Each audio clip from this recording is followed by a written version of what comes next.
Sometimes it's just better to be fun than good. Every year, we know there's going to be a handful of contenders that have legitimate title aspirations. While these teams are usually the ones that get the most media coverage, it can get exhausting hearing about them every single day. This is where mid teams become the unsung heroes of a given season. A team that's considered mid is exactly as it sounds. They're too good to be a bottom feeder looking for a top pick in the lottery, but are also nowhere close to competing for a championship. While most franchise executives hate when their roster is in this state because it means they can't truly compete or stack draft assets, having these teams around is so important because they bring the most value when it comes to keeping things interesting during the marathon that is the NBA season. On any given night, they could go toe-to-toe with someone that's favored to win the title, or they could end up stuck in a battle with a rebuilding team that's on a 10-game losing streak. Today, we're going to give love to those somewhat random teams that may not have been especially great or bad, but undoubtedly entertained us all in one way or another. Starting with one of the most forgotten teams in NBA history, the 2014 Phoenix Suns were the one true bright spot for a franchise that had a decade filled with disappointment. Phoenix transitioned from being a contender fresh off a conference finals appearance directly to the lottery, as they missed the playoffs for 10 straight seasons. During that time, there was not much to get excited about if you were a fan of this team. After a couple seasons of narrowly missing out on the playoffs, the Suns decided to go into a full rebuild and shipped off Steve Nash to the Lakers in the 2012 offseason. They then proceeded to finish last in the West with just 25 wins. Heading into the 2013-14 season, it was widely agreed upon that Phoenix would once again be one of the worst teams in the league. With their big offseason move being the signing of Eric Bledsoe, their plan was to run a rotation that featured him alongside a ragtag crew of veterans headlined by Goran Dragic, Gerald Green, PJ Tucker, and Channing Frye. While all of these are respected names in the NBA community now, that was far from the case heading into this season, as every single player had a huge question mark around them. Bledsoe was stepping into a starting role for the first time, Dragic was an unproven Steve Nash understudy, Green and Tucker were both shortly removed from lengthy stints overseas, and Channing Frye just came back from missing an entire season with a heart condition. With a million potential problems surrounding this unit, they somehow went out and won 48 games. Unfortunately, the West was absolutely loaded this year, and they finished one game shy of making the playoffs. Despite missing out on the postseason, it was so cool to see a team consisting of a bunch of players looking to carve out a place for themselves in the league do exactly that and win a bunch of games in the process. My favorite aspect of this team was definitely Gerald Green being fully unlocked. A lot of us remember him as an absolute monster in the old 2K games, and this year was a huge reason why. He had by far the best season of his career, putting up just under 16 points a night while shooting 40% from 3 on over 6 attempts a game. He even had a 41-point game this season as well. Just look at some of these highlights. His ability to pull up for contested threes as well as explode to the rim was just incredible, and I'm really glad he had this full season with a green light to show the world what he was made of. This next team brings back some awesome memories. While still dealing with the repercussions of the infamous 2013 trade with Boston where they lost their entire future, the Brooklyn Nets surprisingly put together not only a competent team in 2019, but one with a great culture, which is a far cry from what they have today. The biggest storyline from this team was the emergence of D'Angelo Russell. D'Lo had an underwhelming first 2 seasons in LA, highlighted by him dry snitching on his former teammate Nick Young for cheating. And after the Lakers had their eyes set on Lonzo Ball in 2017, they shipped Russell off to Brooklyn to essentially waste away with a franchise that had little to no direction. He missed about half of the first season with a knee injury, but when he came back for 2019, everything seemed to click. He upped his scoring from 15 to 21 points a game, made the All-Star team, and brought the Nets from the bottom feeders of the league to a respectable 42 wins and a playoff appearance. Whether it was dropping off his former team and showing the ice in his veins, hitting floaters that touched the ceiling, or exploding in the fourth quarter to lead comebacks, Russell put on a show the entire year. It would be one thing if it was just D'Lo finding his footing, but this team was so much more than that. Jarrett Allen showed flashes of the elite rim protector he is today by sending back dunk attempts from guys like Giannis and LeBron. Karis LeVert and Spencer Dinwiddie had great moments themselves, but there was one shining aspect of this team that made them so unique, and that was their bench. I've never seen a more active and engaged bench in my life, and if you were anywhere on the internet in 2019, you saw this meme everywhere.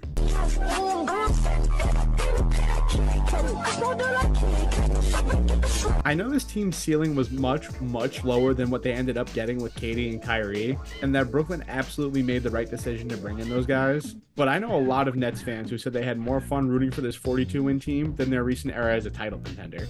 If that isn't a great mid-team, then I don't know what is. If you're a quote-unquote basketball purist and appreciate ISO scoring, then this is the absolute perfect team for you. Back in December of 2006, Allen Iverson was traded from Philadelphia to Denver, giving the Nuggets a truly historic pairing. For the first time in NBA history, the two leading scorers in the league were on the same team. On paper, this was a bit of an awkward pairing because both of these guys spent their entire lives as the #1 option and never had another teammate as talented as they were. While it wasn't perfect in terms of a fit, it doesn't take away from how fun they were to watch. There wasn't really an offensive system in place with this team.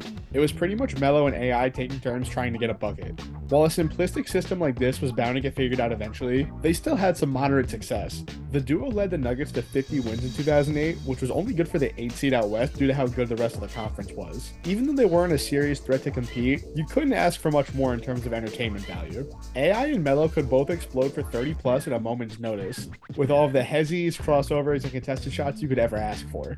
If that wasn't enough for you, J.R. Smith came off the bench to add additional impossible shot making to the table. And to top it all off, Kenyon Martin could posterize just about anybody who tried to jump with him. They were truly the flashiest team in the league and had some incredible moments together. Some of the most notable include Allen Iverson's 51-point performance against the Lakers, J.R. Smith's 43-point night against the Bulls where he hit nothing but ill-advised threes, and Carmelo's 49-point outing against the Wizards. It may not have resulted in a championship like they hoped, but this team ultimately went down in style.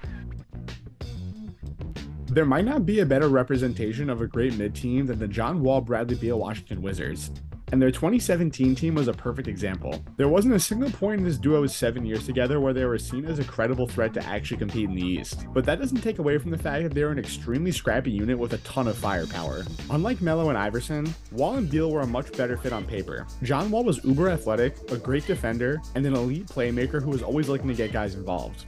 Beal, on the other hand, was an extremely polished scorer who was always looking for his shot. Now, some of you know how I feel about point guards being the best player on their team when their strong suit is playmaking, so there's a definite ceiling on this team in my eyes. If Washington ever wanted a realistic chance of winning the championship, Bradley Beal is going to have to be their best player and dominate as a scorer. During this 2017 season, Beal jumped up to 23 points per game, but still wasn't ahead of Wall in terms of usage and overall impact. Because of this, the Wizards were a very competent but not competitive 49-win team that was trying to win now in a conference that was pretty much wide open.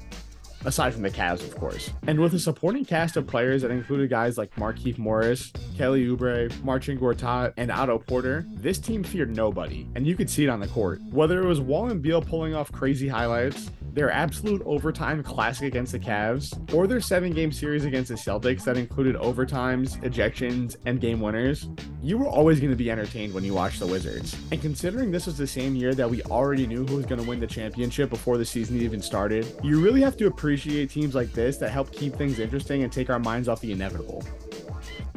The greatest mid-team of all time, in my opinion, has to be the 2007 We Believe Golden State Warriors. Let's start with the roster. It had the perfect amount of talent and personalities to make this a team that anyone would love. Baron Davis and Monte Ellis were flashy guards who could detonate at any time.